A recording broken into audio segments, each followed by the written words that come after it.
Okay, so I don't know how many people have found my channel via me posting on Eric the Car Guy's channel or what, but I have a 2000 Civic Si and I had idle issues.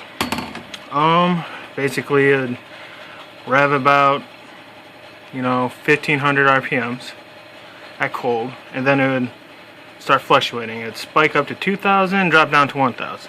Repeatedly do this until the computer would try to compensate and it'd sit at 1500 and thump up to about 1700 and back down to 1500. But originally I thought it was I.A.C. That's what my code was saying. It was throwing I.A.C. P0505, and I replaced it.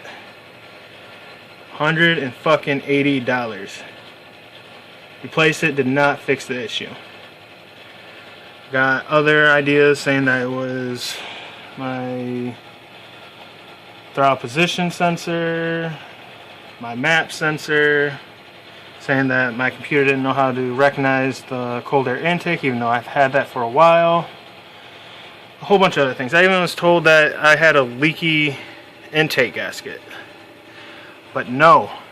First thing you need to check is this guy right here. It is a vacuum line. I found this on accident when I was adjusting my I.A.C.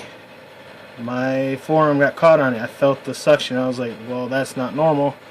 I'll look over there and oh my god, it's a vacuum line. Connect it and boom, fixed. That's it. More times than not, just like Eric says, it's the vacuum line. So look there first if that's not connected, and then move on to other things like Eric suggests, what I just suggested. Save yourself a lot of time and money. I replaced it. I think I'm going to keep it just to be safe. I don't even know if the other one was failing or anything, but that's an expensive little guy right there. Alright guys, check you later. Hope this helped. Bye.